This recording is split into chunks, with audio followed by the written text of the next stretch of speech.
நாம் தமிழர் கட்சி தம்பிகளுக்கு மிக ஒரு நல்ல செய்தி ஒன்று சொல்ல காத்திருக்கிறேன். இதுக்கு பிறகு அண்ணனுக்கு மாசம் 2.5 லட்ச ரூபா வீட்டு வாடகை கட்டுறதுக்காக பணம் அனுப்பிட்டுருக்கீங்களா, அதெல்லாம் தேவை கிடையாது. ஏன்னு கேட்டீங்கன்னா, அண்ணன் நீலாங்கரையில் ஒரு 10 கோடி ரூபா மதிப்புள்ள ஒரு நிலத்தை வெறும் 4 கோடி ரூபாய்க்கு கிரகம் பண்ணி முடிச்சிருக்கிறாப்புல. வீடு கட்டெல்லாம் பிளான் பண்ணிக்கிறாப்புல. மேல் மாடியில் 20 பேர் கொண்டு உட்காந்து பார்க்குற மாதிரியான ஒரு தேட்டரு, கீழே ஒரு வீடு ஹால் ஒன்று சேர்த்த கூடாவில் ஒரு நீச்சல் குளம், அது கீழே அவங்க ஃபேமிலி தங்குற மாதிரி 3 அடுக்கு மாடி கட்டுறதுக்கு பிளான் வரைக்கும் பண்ணிட்டாங்க.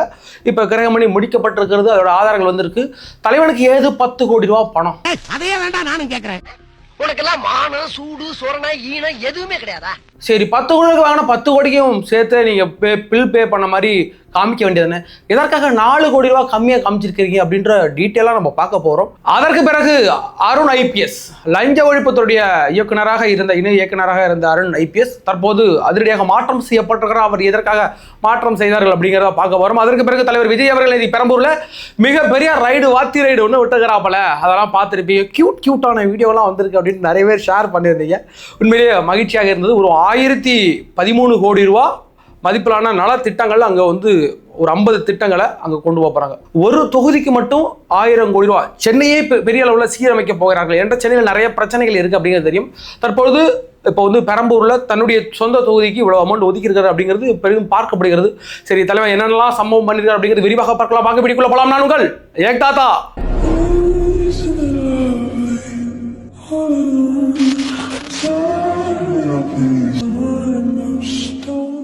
நம்மளோட வீடியோக்களை பாருங்க, நம்ம சேனலை சப்ஸ்கிரைப் பண்ணி வச்சுக்கிடுங்க, லைக் பண்ணுங்க, ஷேர் பண்ணுங்க, உங்களோட மேன்மையான கருத்துக்களை கமெண்ட் செக்ஷன்ல பதிவிடுங்க. தொடங்கும் போதே உங்களுக்கு ஒரு நல்ல செய்தி, 1 இல்லை 2 3 நல்ல செய்தியோட தொடங்க இருக்கிறோம் அப்படிங்கிறத பார்க்குறோம். முதல் நல்ல செய்தி உங்கள்ட்ட சொல்லிடுறேன், இனிப்பான செய்திங்க. அதாவது தாவேக எம்எல்ஏக்களை பேரம் பேசினாங்க அப்படிங்கிறது தெரியும். நம்ம ஊத்தங்கரை எம்எல்ஏ இளையராஜாவோட பேரம் பேசப்பட்டது. 50 லட்சம் ரூபா வரைக்கும் டிரான்சாக்ஷன் ஆகிருக்கு சில எம்எல்ஏக்களுக்கு. அந்த எம்எல்ஏக்கள் யார் அப்படின்னு கூடிய விரைவில் நமக்கு தெரிய வரும் அப்படின்னு வச்சுங்களேன். இருந்த போதிலும் அந்த டிரான்சாக்ஷன்லாம் ஆயிருக்கு அப்படிங்கவுமே தற்போது இடி உள்ள வந்திருக்கு. இடி உள்ள ஆல்ரெடி இந்த அக்யூஸ் லிஸ்ட்ல செந்தில் பாலாஜி இருக்கிறார், செந்தில் பாலாஜியோட தம்பி அசோக் குமார் இருக்கிறார். இதுபோக 11 பேர் கைது செய்யப்பட்டிருக்கிறார்கள். அப்படிங்கிற பட்சத்தில் இந்த இடி தற்போது உள்ள வந்திருக்கு. உள்ள வந்தது பிறகு இதை ஃபுல்லாக விசாரிக்க ஆரம்பிச்சாங்கன்னா முதல் கொக்கியே செந்தில் பாலாஜி தான். ஏன்னு கேட்டீங்கன்னா, A1 லிஸ்ட்ல செந்தில் பாலாஜி பேர் இல்லை அப்படிங்கிறதுனால தான் அவருக்கு முன்ஜாமீன் வழங்கப்பட்டிருக்கு அப்படிங்கிறது. இருந்தாலும் இதுல மிகப்பெரிய குற்றவாளியாக அனைவரும் கை காமிக்கக்கூடிய ஒரே ஒரு ஆள் யார் பார்த்தீங்கன்னா செந்தில் பாலாஜி. அவரை தான் கொண்டு வச்சு ஊமை குத்தா எல்லா விஷயத்தையும் அந்த ஆளை மாட்டி விட்டா என்ன பண்றது? எத்தனை இடி ரைடு தான் அவர் சந்திப்பாரு. இன்னும் இருக்கிறது இன்னொரு 50 வருஷம், அவருக்கு ஒரு 50 வயசு இருக்குன்னு நினைக்கிறேன். 50 வருஷம் இன்னும் கழிதுன்னுட்டே கிடந்தோம்னா என்னத்துக்கு ஆகுறது அந்த உடம்பு? சரி, பார்ப்போம் என்ன அப்படிங்கிறத. தற்போது ஈடி உள்ள வந்திருக்குங்கிற பட்சத்தில் இது மிகப்பெரிய லாக்காக யாருக்கு அமைகிறது? செந்தில் பாலாஜிக்கு அமைகிறது. அதற்கு பிறகு ஏற்கனவே ஏவாவேலுக்கு ஆல்ரெடி ஒரு சுத்து போட்டாச்சு. பல அமைச்சர்கள் இப்போ கலக்கத்தில் இருக்கிறாங்க, பயத்தில் இருக்கிறாங்க. கூட ஒரே ஒரு வருத்தம் மட்டும் தான், எல்லாம் கலக்கத்தில் இருக்கிறாங்க, பயத்தில் இருக்கிறாங்க, யாரும் ஜெயிலுக்குள்ள இல்லையா தான் எனக்கு வருத்தம். ஆனால் மிகப்பெரிய திட்டங்கள் இருக்குது. அதன் ஒரு பகுதியாக தான் இதில் தேவையில்லாத பல வேலைகளை பார்த்த அருண் ஐபிஎஸ் மாற்றிருக்கிறார் அப்படிங்கிறது தெரியும். அதாவது அருண் ஐபிஎஸ்க்கு தலைவர் விஜய் அவர்கள் பல அழுத்தங்கள் காரணமாக தான் அந்த பணி வழங்கப்பட்டது அப்படின்னு தெரியும். பல கூட்டணி கட்சிகள்கிட்ட வந்து திருமாவளவன் அப்படின்னு உங்களுக்கு தெரியும். அதற்கு பிறகு நிறைய பேர் இதில் அழுத்தம் கொடுத்தாங்க. மனுஷன் நல்ல மனுஷன் தான், நல்ல வேலை வாங்குவார், எல்லாரையும் சூப்பராக வேலை வாங்குவார். ஆனால் என்ன, லஞ்சம் மட்டும் வாங்குவாப்பல, பையன் நல்லாவே தான் கெஞ்சா அடிப்பா அடிக்கிற மாதிரி அந்த ரேஞ்சுக்குள்ள தான் வச்சுருந்தாங்க.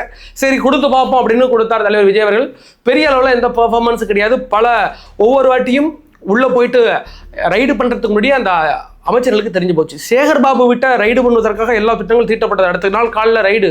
ஆனால் அதற்கு முதல் நாளே அவருக்கு எல்லா விஷயமும் தெரியும், எல்லாத்தையும் தொடச்சிரிச்சு வச்சுட்டார் அப்படிங்கிற விஷயம் நம்ம ஏற்கனவே இந்த வீடியோக்குள்ளே பேசியிருக்கோம்.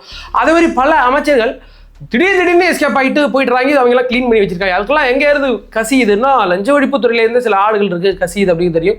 இதற்கு பிறகு தலைவர் விஜய் அவர்கள் பொறுமை காக்க மாட்டார் அப்படிங்கிறது மூலமாக தற்போது அருண் ஐபிஎஸ் தூக்கி ஊமத்தாங்கரை அப்படின்ற போலீஸ் அகாடமிக்கு இணை இயக்குனராக அங்கே தூக்கி போட்டிருக்காங்க அப்படிங்கிறத பார்க்குறோம். ஒரு நல்ல விஷயம்.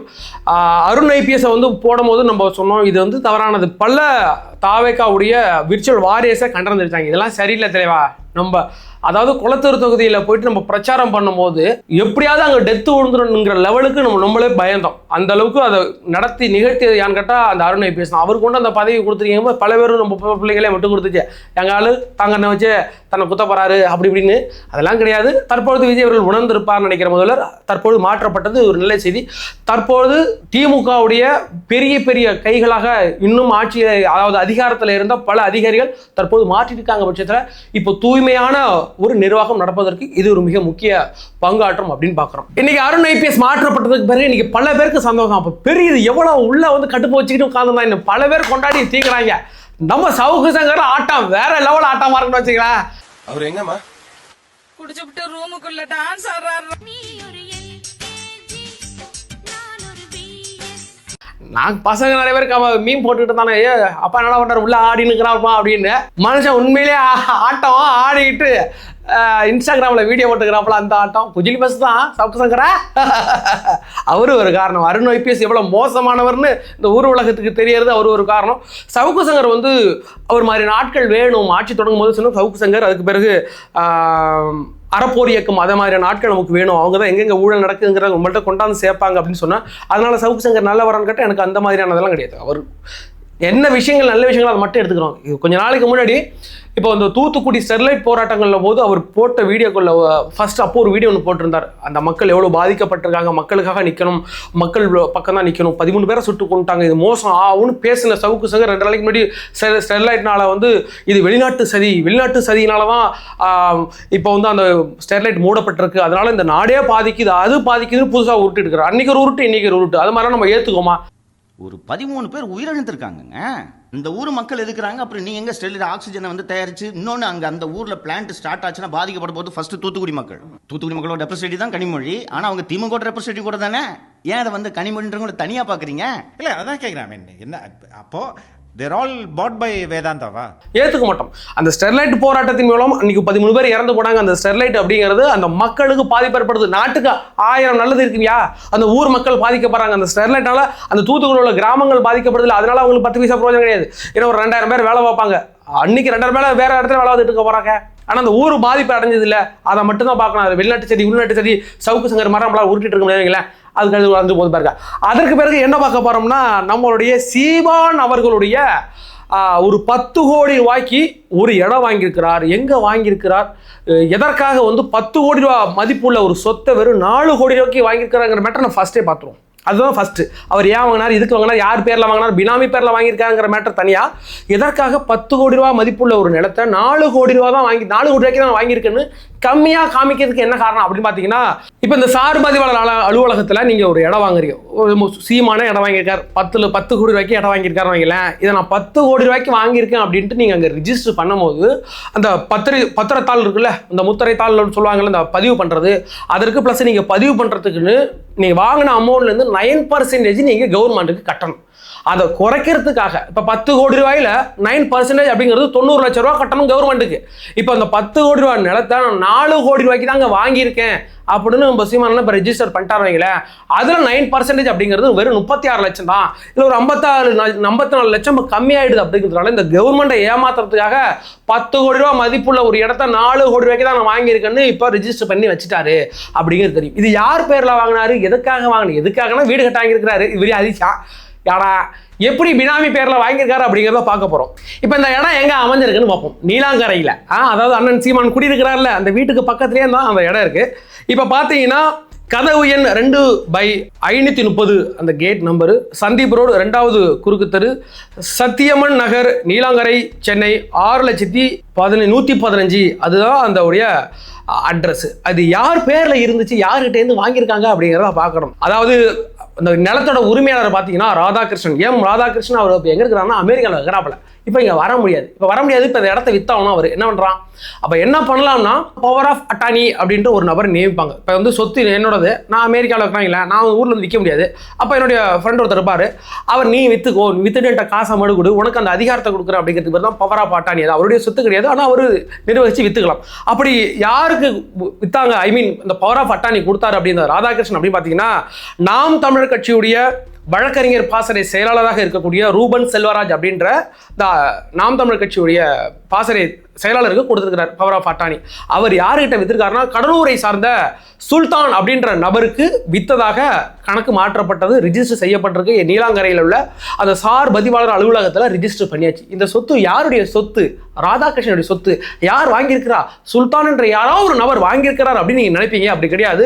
பினாமி பெயரில் யார் வாங்கியிருக்கிறார் என்றால் சீமான் அவர்கள் வாங்கியிருக்கிறார். இந்த நிலத்தை அவர் வாங்கின சுல்தான் வாங்கியிருக்கிறார். கையெழுத்து, சாட்சி கையெழுத்து போடுவாங்களா, அதில் சாட்சி கையெழுத்துல ஒரு ஆள் யார் பார்த்தீங்கன்னா, அதாவது நாம் தமிழர் கட்சியுடைய வழக்கறிஞர் மாநில ஒருங்கிணைப்பாளராக இருக்கக்கூடிய ஸ்ரீதர் அப்படிதான் அவர் தான் சைன் போட்டிருக்காரு. அப்படிங்கிற பட்சத்தில் இது முழுக்க முழுக்க சீமானுடைய நிலம் அப்படிங்கிறது தெரிய வருது. இது எப்போ ரிஜிஸ்டர் செய்யப்பட்டதுன்னா இப்போ கிடையாது, திமுக ஆட்சி காலத்திலேயே. அதாவது பார்த்தீங்கன்னா மார்ச் 20ஆம் தேதி 2026 வந்து ரிஜிஸ்டர் செய்யப்பட்டது.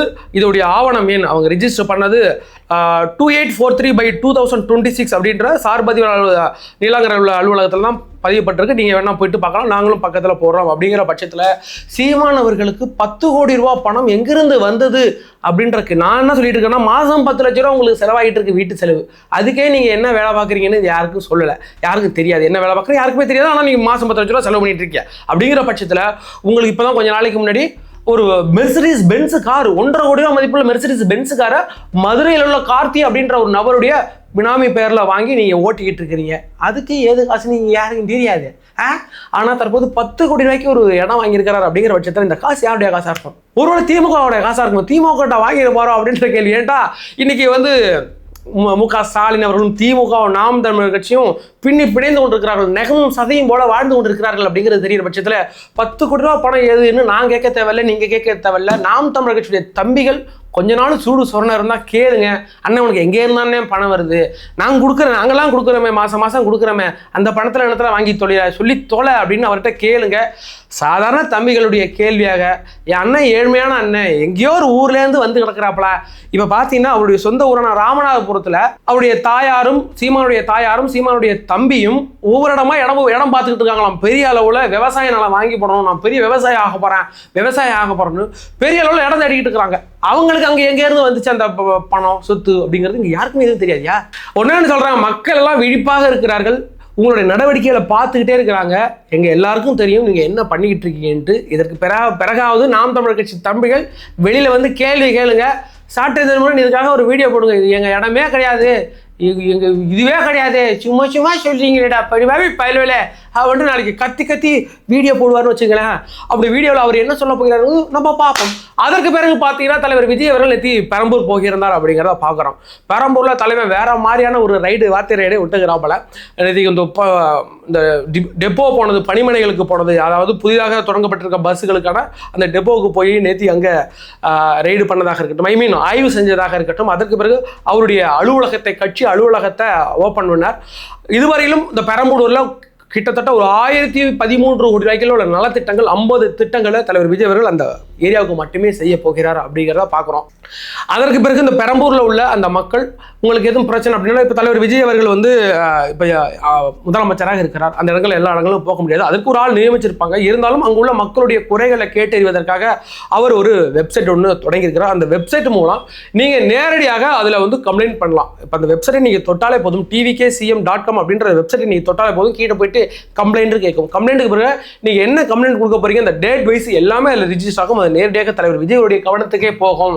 ஏன்னா அந்த தொகுதியுடைய எம்எல்ஏவாக இருப்பார் அவர், அதனால் அங்கேயே போகும் அப்படிங்கிறத பார்க்குறோம். அதற்கு பிறகு ஒவ்வொரு எம்எல்ஏக்களுக்கும் எம்எல்ஏ நிதி, ஒவ்வொரு தொகுதி நிதியாக 3 கோடி ரூபாய் கொடுப்பாங்க. அந்த 3 கோடி ரூபாயும் அந்த தொகுதிக்கே நீங்கள் வழங்கணும் அப்படின்னு தற்போது அந்த பணத்தையும் தலைவர் விஜய் அவர்கள் அங்கேயே வழங்குறார் அப்படிங்கிறத பார்க்குறோம். அதற்கு பிறகு பெரம்பூர் மக்களை சந்திக்க போனார். பெரம்பூர் மக்களை சந்திக்க போகும்போது ஒரு சூப்பரான என்னன்னா, அங்கே யாரும் பேனர் எதுவும் வைக்காதீங்க, கொடியிடி எதுவும் நட வேண்டாம், கொடியெல்லாம் நீங்கள் எதுவும் நட வேண்டாம், பேனர் எதுவும் வைக்க வேண்டாம் அப்படின்ட்டு போனதாக இருக்கட்டும். மக்களாக பேசி இப்படியே போயிட்டு இருக்கும்போது சமய சூப்பராக இருந்துச்சு.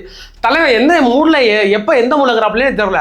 திடீர்னு பஸ்ஸில் உட்காந்து பேசின்னு இருக்கிறாப்ல, இன்னும் நாச்சு நிற்கிறானியா, சீக்கிரம் மூச்சு விடா அவன் பேசிட்டு வணக்கம் அப்படின்ட்டு அம்பியாட்டா இருக்கிறாப்ல. திடீர்னு அந்நியனா மாறாப்ல, அந்நியனாட்டா இருக்கிறா, திடீர்னு அம்பியா மாறாப்ல.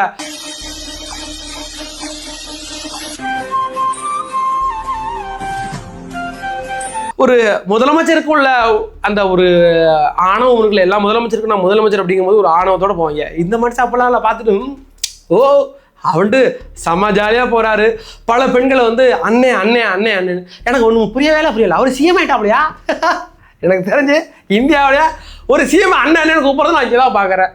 அண்ணன் மாமா மக்களோட மக்களாக இணைஞ்சிட்டார். இந்த பிணைப்பெல்லாம் நீங்கள் பிரேக் பண்ணிவிட்டு நீங்கள் மறுபடியும் இங்கே வரத்துக்கெல்லாம் ஒரு 35-40 வருஷம் ஆகும். நான் இப்பயும் சொல்கிறேன், ஸ்டாலினும் அந்த இடத்துல உட்கார முடியாது, உதயநிதி ஸ்டாலினும் அந்த இடத்துல உட்கார முடியாது. அதுக்கு பிறகு இம்பன் கும்பன் சம்பன் யாராச்சும் வந்தால் பார்க்கலாம். அதுக்குள்ளே இந்த கட்சி இருக்குமான்னு தெரியல. இன்றைக்கே அடித்து துவம்சம் பண்ணிட்டு இருக்கிறானுங்க. எனக்கு தெரிஞ்சு திமுக பெரிய மண்ணாங்கட்டி கட்சி. என்னடா மண்ணாங்கட்டி கட்சி? என்ன இருக்குது இல்லை? 24% வச்சுக்கிறாங்க கூட்டணி கட்சியோட சேர்ந்து. கூட்டணி கட்சியில் 10 கூட்டணி கட்சியில் உருவிட்டு போயிட்டோம்.